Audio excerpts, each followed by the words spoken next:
Olá, pessoal, tudo bem com vocês? Eu sou a professora Simone Mota, trabalho com redação, trabalho aqui no Etapa já faz bastante tempo.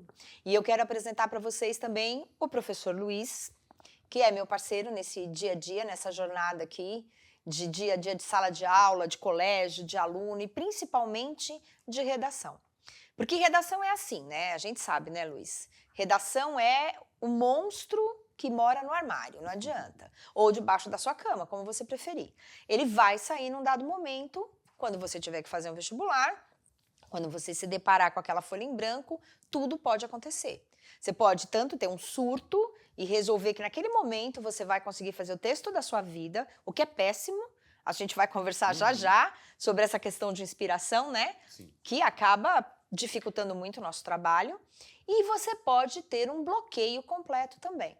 Então, nós dois, o Luiz e eu, hoje estamos aqui para ter um bate-papo com vocês e a gente vai passar dicas assim muito importantes, dicas que são preciosas. Eu acho até que seria muito legal que você desse uma pausazinha rapidinha nesse vídeo agora, pegasse um papel e uma caneta, porque eu tenho certeza que você vai querer anotar. São coisas importantes e que vão servir não apenas para o seu vestibular, mas como a gente fala para os nossos alunos, vão servir para a vida. Porque de repente é um trabalho de faculdade, é uma entrevista de emprego e alguma coisa muito importante vai ficar do dia de hoje, tá bom? Luiz, quer conversar um pouquinho com Primeiro eu eles? quero dizer, sejam todos bem-vindos a essa nossa conversa, que embora estejamos nós dois aqui, acredito que a audiência vai nos acompanhar, então é uma conversa de todos nós. E como a professora Simone falou, a gente vai discutir caminhos para o texto. Para além do vestibular, sobretudo, por causa da vida acadêmica, a gente não escreve só para a redação do vestibular. Esse é o primeiro exercício acadêmico que a gente tem. Eu gosto até de dizer que a redação é a porta de entrada da faculdade, da universidade. Exatamente. E pensando isso, eu já tenho uma primeira pergunta. Vamos lá. Vamos lá. Então, a gente tem hoje aqui um aluno que vai fazer o vestibular. E depois de uma semana de muito estresse, de muito cansaço, de muita adrenalina, eis que você está lá, sentado, bonitinho, esperando a prova chegar. E a prova vem. Claro, ela sempre vem. Aí ela vem, você espera, abre. Quando você abre, tá lá a redação. E aí vem o grande problema.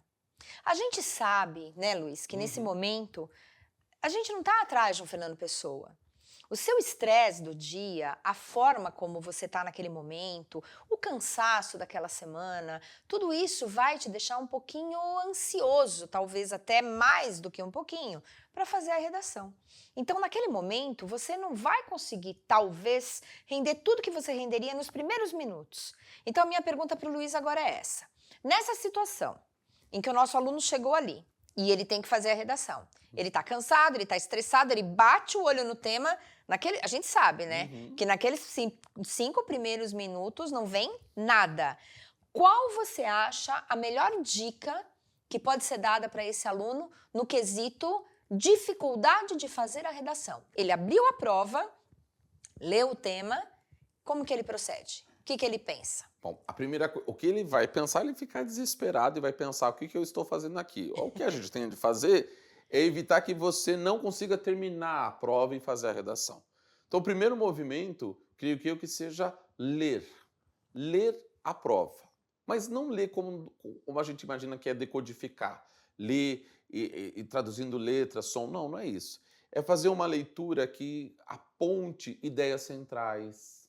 Então, eu pego a frase temática, eu busco entender aquela frase temática diante dos textos da coletânea, que é uma coisa que depois eu vou perguntar para você sobre a coletânea, mas fazer uma leitura sobre o contexto geral. Às vezes, até, eu acho que é uma dica, não sei se vai servir para todos, mas se você está numa prova de redação e você tem questões de história e geografia, muitas vezes até essas outras áreas do conhecimento ajudam na interpretação daquele momento da leitura, né? Que é você setorizar as ideias, destacar as ideias e fazer uma coisa que a gente chama de projeto de texto. Isso. O projeto de texto, porque é difícil entender. As coisas para serem construídas, elas precisam de um projeto. O que é um projeto? Não é um rascunho, é a primeira coisa que a gente tem que ter em mente. Porque o rascunho é o texto já formatado, que aí você vai apurar. O projeto é quais são as linhas estabelecidas por você para você poder problematizar ao longo da sua redação. Então é fazer meio, eu penso um projeto de texto como se fosse um mapa mental. Deixa as ideias aparecerem. Então pega a frase temática, deixa expandir o que eu vou usar, como eu vou usar. Supondo que você pense assim, mas eu não tenho afinidades com esse tema. Pensa as relações com a sociedade, aquilo como um todo, fora da sua zona de conforto. Coloque o projeto apontando na primeira linha. Qual é a sua opinião geral sobre aquilo? Recursos que você poderá usar ao longo do texto, estratégias de argumentação, exemplos, citações que venham à sua cabeça. Muitas vezes a gente tem redações que têm proposta de intervenção no caminho. Como que você resolveria aquilo? Por que aquilo é um problema? O que mantém aquilo sendo um problema? Quais são as causas disso? Trazer isso para o projeto de texto e ter a segurança vai te acalmar e vai te dar o conforto necessário para você poder depois escrever a redação. Eu acho que é exatamente isso. Até porque a redação se constrói, e a gente percebe isso na prática do dia a dia, depois de tantos anos de trabalho com a redação se constrói em pedaços, né? Em etapas mesmo. Então não adianta você chegar lá e pensar que a redação vai nascer com 30 linhas. Não vai nascer com 30 linhas. Ela vai nascer com uma linha de repertório, uma linha de tema, uma linha de tese, que é esse projeto de texto ao qual o Luiz se referiu. Então na verdade, um trabalho de formiguinha. Isso. E a soma dessas partes é que recebe o nome de redação no final. Mas a redação em si é um processo de raciocínio muito grande. Exatamente. Eu gosto de imaginar que é como se fosse um trabalho de um arquiteto, por exemplo, né? Você chama o arquiteto à sua casa e você diz assim, eu quero que você faça isso aqui. O que o arquiteto vai fazer? Ele vai projetar as linhas no papel, né? Antes de levar aquilo para, por exemplo, um programa que vai dar acabamento, cor, profundidade, ele vai, a partir dos seus comandos, das suas dicas, pensar o que você pode fazer aproveitando os melhores espaços. Isso é projeto de texto. Exatamente. Né?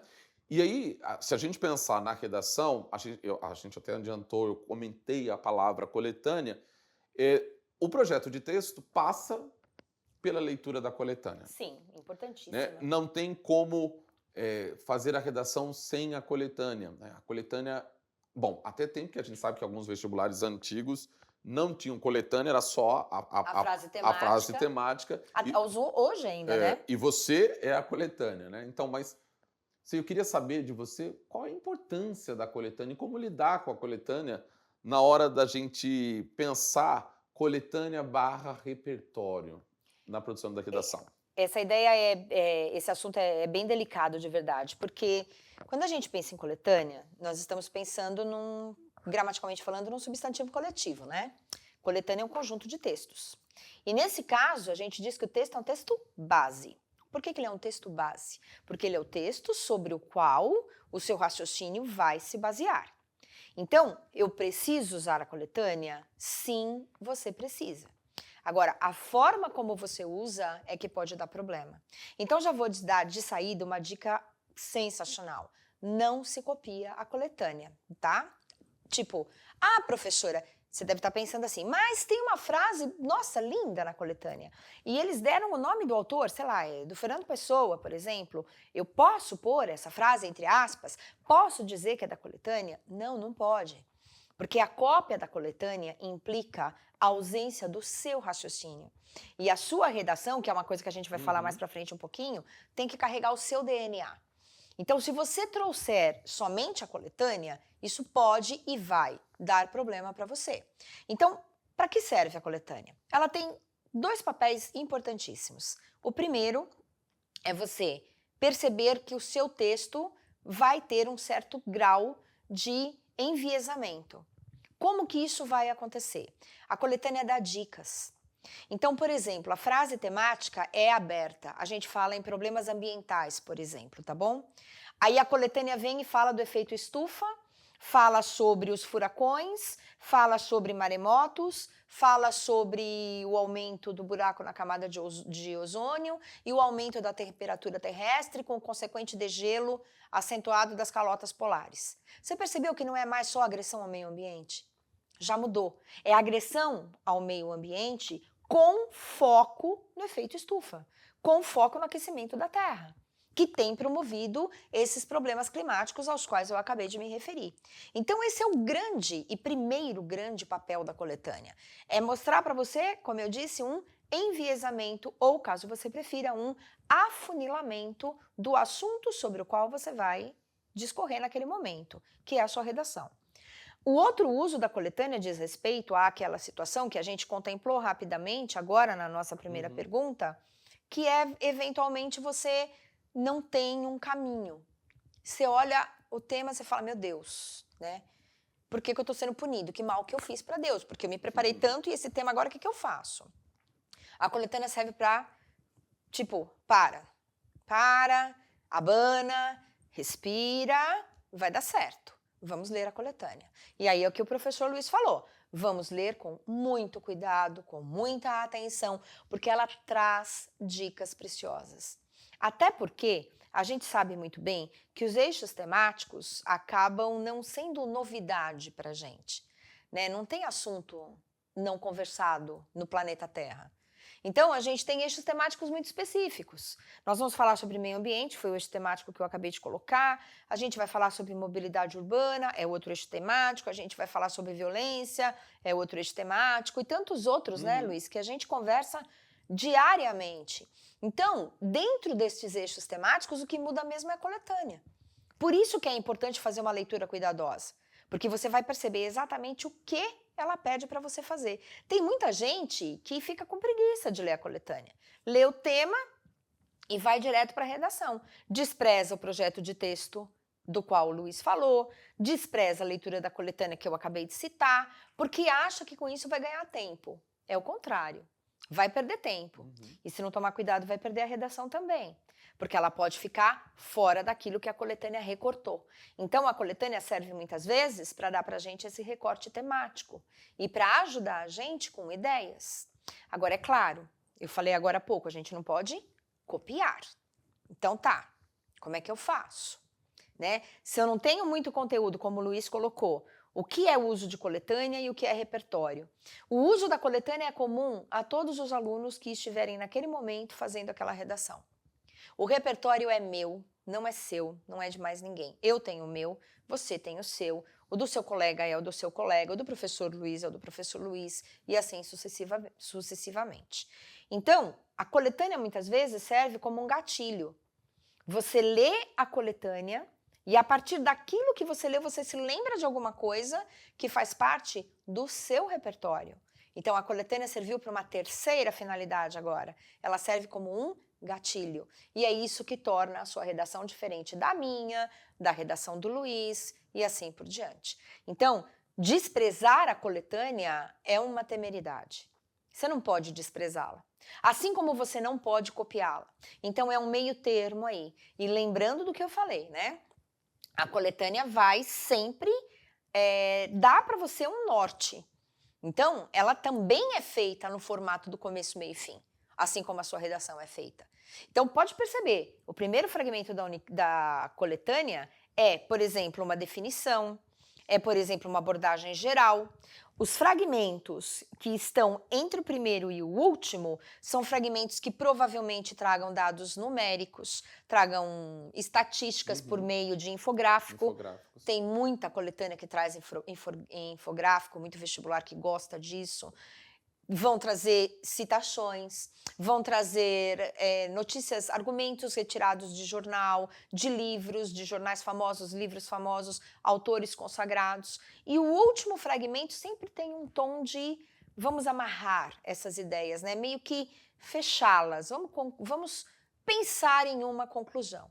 Então, perceber que a coletânea também tem começo, meio e fim é importante. E aí, isso já vai dar para a gente uma outra informação, que é tentar evitar os famosos perigos da redação, as armadilhas da redação. Quais são esses perigos? É você olhar, por exemplo, e ouvir, como a gente fala, né, cotidianamente, eu ouvi uma história, achei linda a história, eu vou pôr essa história aqui. É o famoso ditado popular, né? Ouviu o galo cantar, não sabe onde, né? Ou chegou atrasado e quer sentar na janelinha, dá no mesmo. Por quê? Porque você usa um repertório que é mal articulado, que é falso, ou se trabalha com aquelas famosas falácias, né? Isso hoje em dia é muito comum, que são essas afirmações deturpadas, mentirosas. Então, a coletânea também serve para proteger a gente em relação a isso. E aí, Luiz, eu queria que você explicasse para eles essa questão desse repertório que pode ser perigoso, dessas falácias, porque a gente vê isso muito, né? Muito. Principalmente quando o aluno quer deixar aquela redação assim tão diferente, ela fica diferente mesmo, né? Fica com a cara Frankenstein. Exatamente. Então, fala um pouquinho sobre isso. Eu vou falar sobre os perigos da redação, e eu estava ouvindo você falar sobre a coletânea, e me lembrou assim, porque normalmente eles têm dificuldade de entender para que serve a coletânea, né?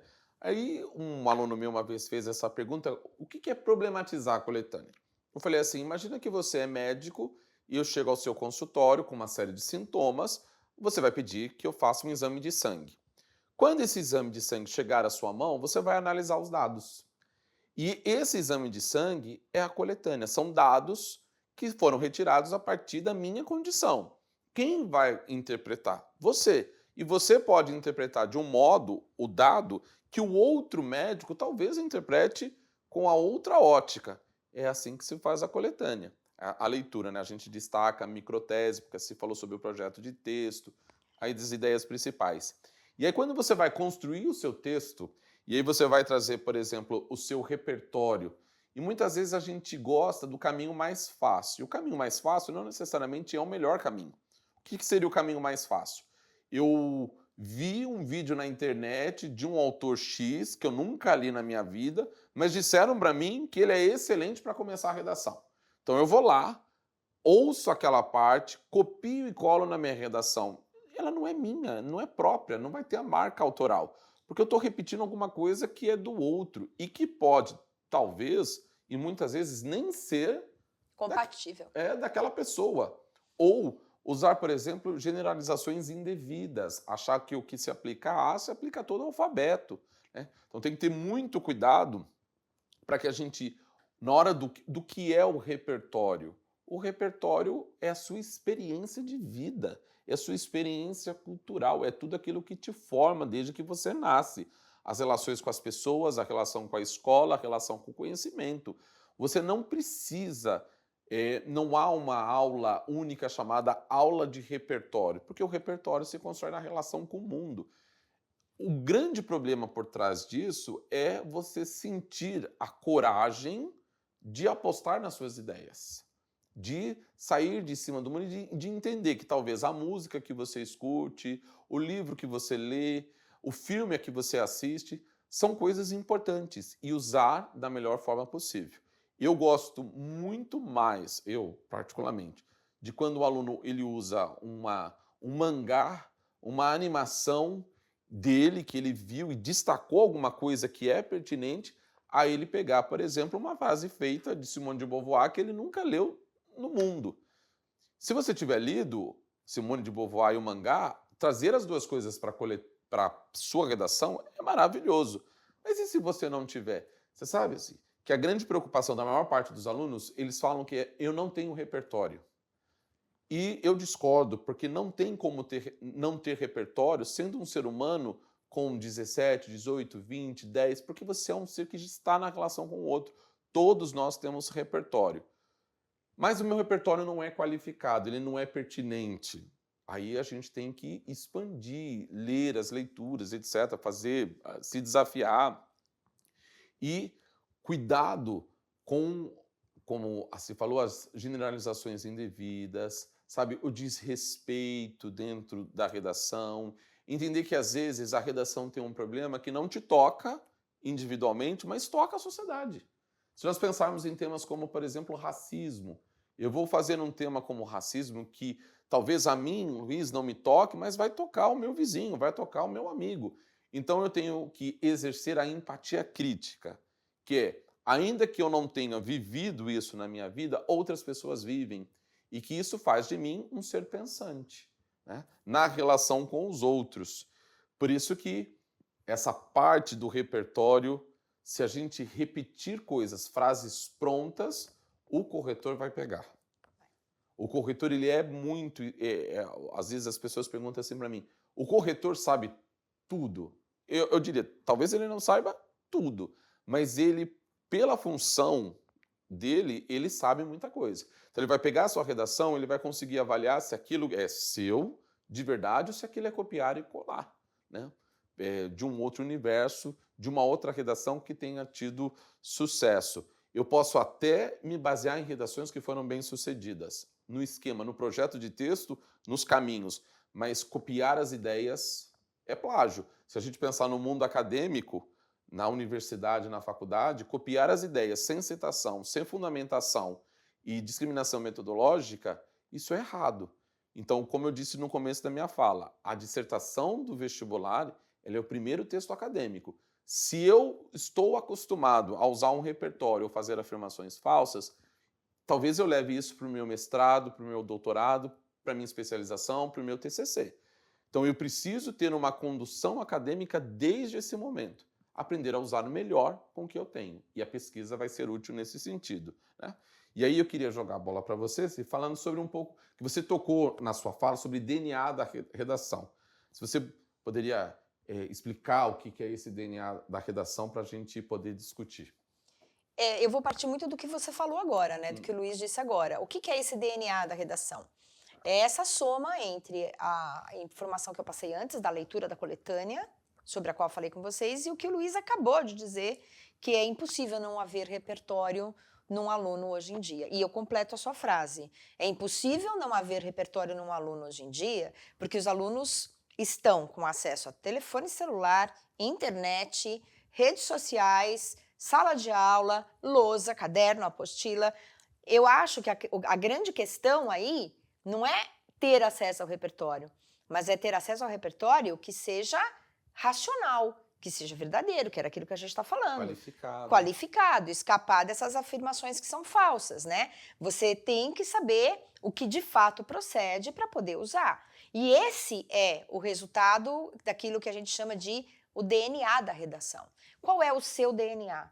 É você estabelecer um formato que vai virar sua impressão digital. Então, é você saber que você se dá muito bem, por exemplo, usando mangá. Então, se você se dá super bem usando o mangá, por que não treinar o uso do mangá como um intertexto ou como um argumento, como um repertório, posicionando isso para o leitor, porque talvez a gente não tenha todo mundo sabendo exatamente a que esse mangá se refere. Mas se você contextualiza isso na redação, tá ótimo. Isso é um repertório, isso é um DNA. A gente tem alunos, né, que tem esse DNA do qual a gente está falando, é um negócio tão forte. Por exemplo, eu tenho, você também tem, um aluno que gosta muito de mangá e usa muito mangá. Se eu pegar a redação dele num universo de 500 redações, eu sei que é dele, porque ele já criou esse caminho. Então eu sei, é o fulano. Olha lá, ele falando de mangá. E aí eu percebo que ele tem um raciocínio, que ele consegue concatenar as ideias, ele sabe usar os exemplos, ele sabe criar, por exemplo, uma introdução para esse exemplo, que são os coesivos, que daqui a pouco a gente vai conversar sobre os coesivos. Então, ele não vai se basear no que a internet dá para ele. Não é porque todo mundo usa o coesivo, sei lá, ademais, que eu preciso usar, não é? Eu posso usar além disso. Eu posso usar o ademais, se eu quiser, não tem nada que me proíba. Mas se eu criar um registro meu, se eu criar uma estrutura minha, isso facilita a minha vida. Eu costumo dizer para os nossos alunos que a redação é a prova mais fácil. E eles dão risada. Aí eles falam assim, para você, né? Eu falo assim, não, para todo mundo. Porque a redação é a única prova que só depende de mim. Não depende da minha memória. Não depende de eu saber uma fórmula, não depende de eu saber somar ou dividir, não depende de nada. Depende de mim e do que eu conheço do mundo no qual eu habito. E depende das minhas habilidades, depende dos meus gostos, depende dos meus desgostos. Então, se eu gosto de mangá, por que eu não posso usar o mangá? Eu vou usar o mangá. Eu vou usar o mangá como um Repertório. Uhum. E aí eu associo o mangá a algum trecho da coletânea, que dá um link ali, dá para eu colar uma coisa na outra. E por meio dessa cola, eu consigo organizar meu texto de uma forma que eu me sinta à vontade para apresentá-lo, para trabalhar com ele, e que eu também dê para esse texto a minha impressão. Isso foge daquele texto que o Luiz falou agora há pouco, que é aquele texto fabricado na internet. Né? É muito comum a gente ver professores e mesmo alunos passando fórmulas mágicas. Não tem fórmula mágica, não existe fórmula mágica. Se você aplicar uma daquelas fórmulas, o seu texto vai ficar igual ao de todo mundo. Cadê seu DNA?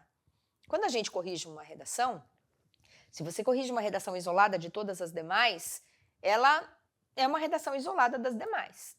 Agora, se você corrige uma redação num pacote com 99, a sua é a 100ª, essa redação dá para saber se ela é igual de todo mundo ou se ela é diferente. Se ela é igual de todo mundo, ela está em fórmulas. Se ela é diferente, ela tem o seu DNA. E eu garanto que o seu DNA, do ponto de vista do conteúdo, é muito mais prazeroso, inteligente e criativo do que um simples recorte e cola. Só que aí a grande dificuldade desse processo é a coesão, né? Como é que a gente vai pegar o tal do mangá com a tal da coletânea?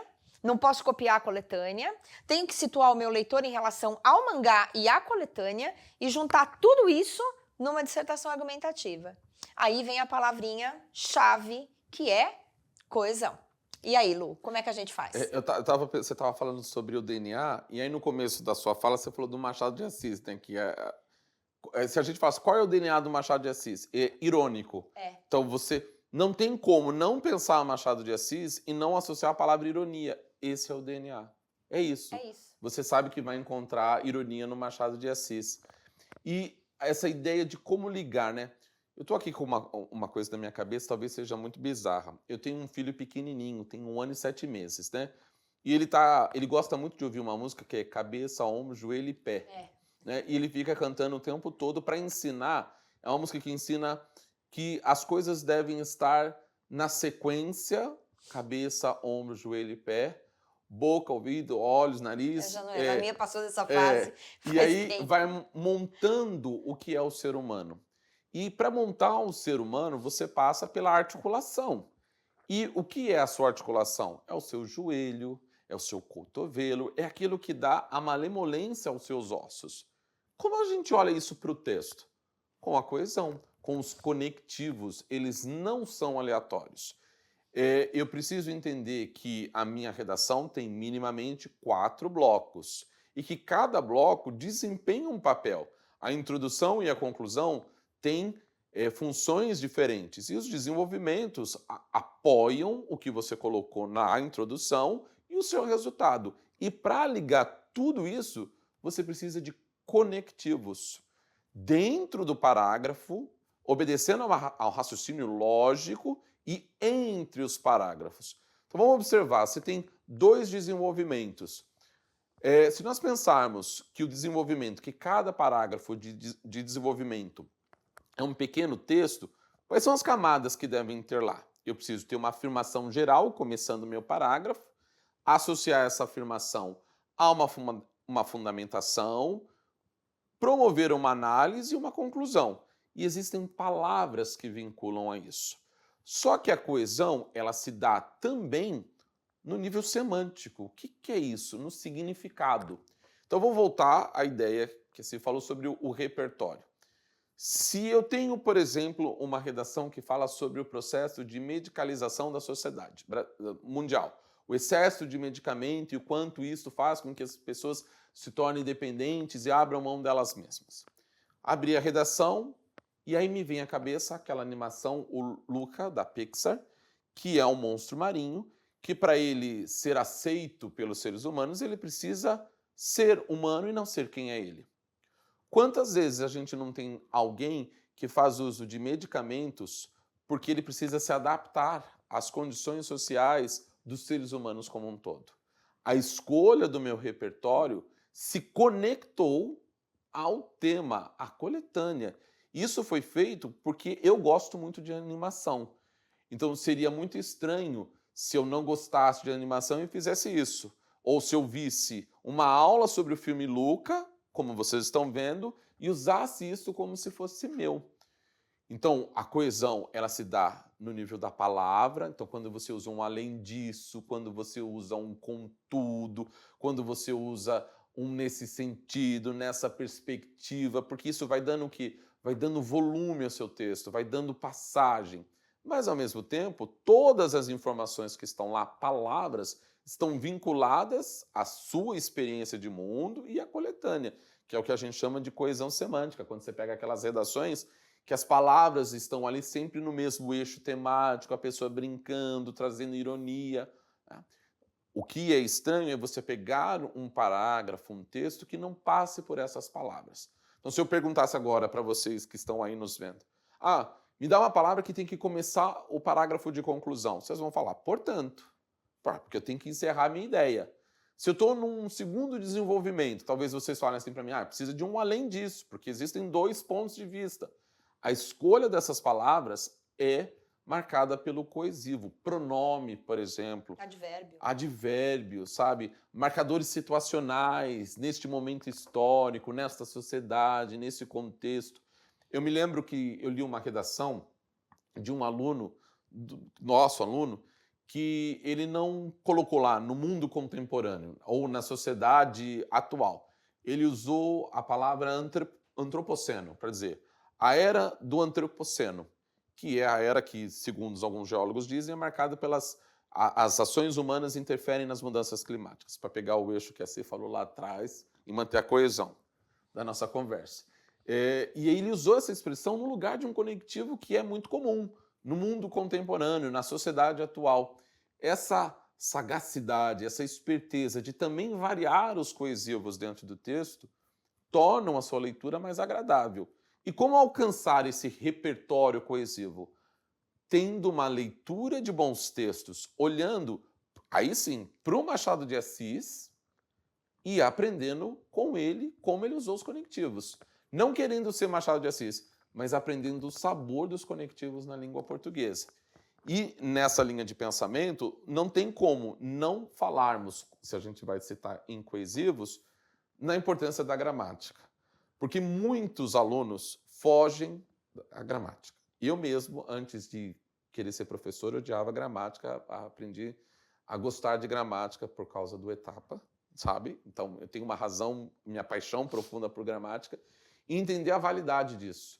Os vestibulares têm cobrado gramática, textos que se apoiam numa construção gramatical são maravilhosos, e aí a minha pergunta é para você nessa linha de pensamento. Assim. Por que gramática é importante? Eu preciso decorar todas as orações subordinadas para entender a importância da gramática? Não, definitivamente não. E assim, gramática é apaixonante, na verdade. Eu adoro gramática também. E eu me apaixonei por gramática quando eu era uma garota ainda, quando eu estava no colégio. E eu estudava no colégio de freiras, naquela época.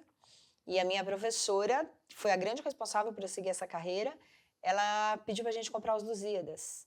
E as nossas aulas de gramática eram nos Lusíadas.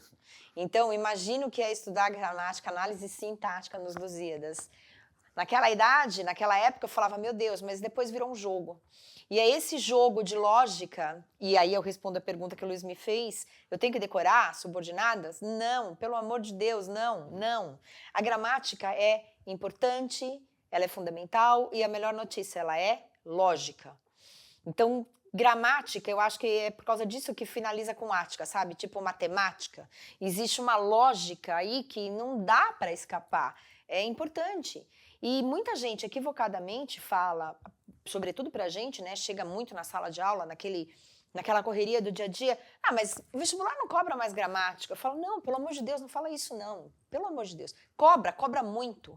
Existem provas de alguns vestibulares que são muito fortes do ponto de vista da gramática. Mas onde a gramática mais aparece é na redação. E aparece por causa dos elementos coesivos, porque não adianta, por exemplo, eu pensar no portanto, na conclusão, se eu não estou introduzindo uma conclusão. Eu quero uma conclusão, então eu vou usar portanto. Agora, e se eu quiser uma consequência? Eu posso colocar portanto no lugar da consequência? Não, eu não posso. Então, não adianta você decorar os elementos, não adianta você decorar os elementos coesivos, as conjunções, você tem que saber o que elas significam. Você tem que entender o papel da gramática. Então, uma dica preciosa. Eu acho que o melhor caminho para a redação ficar clara, e eu falo isso para todos os meus alunos, gramaticalmente falando, é ordem direta. Evite inversão. Quando você inverte, inadvertidamente você perde o sujeito. E aí, pronto. Você arrumou um erro de gramática ali que em condições normais você não faria.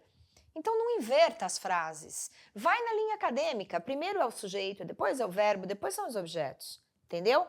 Evita muita oração em cima de oração, porque não tem coesivo que dê conta. Uma conjunção em cima da outra, chega uma hora que aquilo vira um redemoinho e você perde o começo. E aí são aquelas famosas orações sem fim. Né? Porque você abre uma oração, vem outra, cadê o final da primeira? Você já fez tanta continuidade ali que você acabou se perdendo. Então, a gramática é muito importante e ela tem que ser construída na sua redação dentro daquilo que você domina. Se você domina trabalhar com orações reduzidas, por exemplo, você vai usar. Se você não domina, você tem que aprender. Porque você sabe que em algum momento você vai precisar de uma reduzida. Então você tem que saber o que é uma oração reduzida. Não porque vai cair na prova, mas é porque você vai usar aqui. Eu tenho que saber a diferença, como eu falei agora há pouquinho, entre uma conclusão e uma consequência, entre uma adição e uma conclusão, entre um objeto direto e um sujeito. Porque eu vou ter que usar pronome. E o pronome é de sujeito ou é de objeto? Eu vou colocar o eu aqui? Eu vou colocar o mim?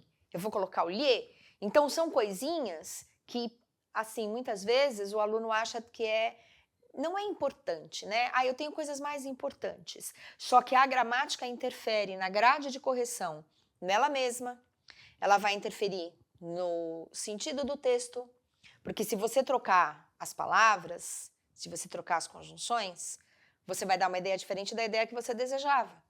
Então, isso vai interferir no sentido do seu texto. Se você errar o elemento coesivo, trocar esse elemento de lugar, trocar a conjunção de lugar, usar uma conjunção errada, você vai prejudicar novamente o entendimento do seu texto. Então, gramática é o esqueleto da sua redação do ponto de vista formal. Vai segurar seu texto inteirinho. São as vírgulas, são os pontos e vírgulas, são os pontos que você tem que saber usar. Tudo isso é importante naquele momento. Então, gramática é importantíssima, é fundamental. E a gente percebe muitas vezes redações com repertórios muito bons, com um eixo temático muito bem posicionado, redação que tinha tudo para tirar uma nota muito alta e o aluno perde nota por quê? Porque se atrapalha na escolha das palavras, se atrapalha em acentuação, porque hoje ninguém mais acentua nada. Pontuação, porque quando a gente manda uma mensagem, aliás, essa é uma pergunta curiosa que eles fazem para mim, devem fazer para você também, né? Quando você manda o WhatsApp, professora, você acentua? Tudo. Tudo. Põe ponto? Ponho. Põe vírgula? Ponho. Põe ponto e vírgula? Ponho. No meu WhatsApp, eu acho que eu sou eu e você, né? Os únicos 2 elementos da Terra inteira que usam pontuação em WhatsApp. Mas é um jeito que a gente tem de estar sempre em contato com a matéria. Eles, vocês no caso, não. Então, uma dica, começa a escrever no seu WhatsApp, nas suas redes sociais, acentuando as palavras, usando sinais de pontuação, abre um dicionário. Será que essa palavra significa isso mesmo que eu quero que ela signifique? Tem dicionário em qualquer canto aí da internet. Abre o dicionário, procura, veja, porque isso vai ajudar bastante. E uma coisa importante, quando você faz uma redação para treino, passa para uma outra pessoa ler. Passa para um colega seu mesmo, ou um professor, para ele fazer uma leitura, para que você tenha uma visão diferente da sua, para ver se tudo isso que a gente conversou agora com você foi colocado em prática, se você conseguiu organizar todas essas informações de uma forma bem estruturada, porque o ganho maior é para você mesmo, é para a sua redação. Né, Luiz? Com certeza. A parte gramatical é o fecho, assim.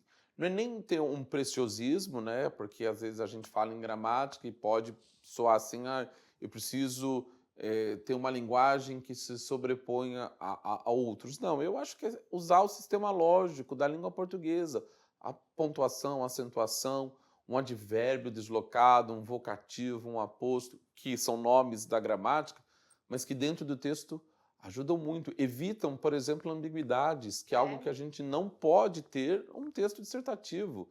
Você não pode ser ambíguo, não só no texto dissertativo, mas volto. Imaginemos um mundo profissional, na área do direito, você escreveu um texto que pese ali a ambiguidade, o quanto aquilo não vai abrir espaço para que outras pessoas contestem. Então, a gramática ajuda nessa direção, além de ser um elemento de destaque do ponto de vista de amarração do texto. Exatamente. Alguma coisa a mais? Acho que é isso. Então eu espero que vocês tenham gostado bastante, espero que vocês aproveitem as nossas dicas e que vocês coloquem tudo isso em prática, como a gente falou no começo da nossa conversa, não apenas nos vestibulares que vocês vão prestar, mas na vida acadêmica, na vida profissional, e que vocês sejam muito felizes naquilo que vocês escolheram fazer. Desejo toda a sorte para vocês, tá bom?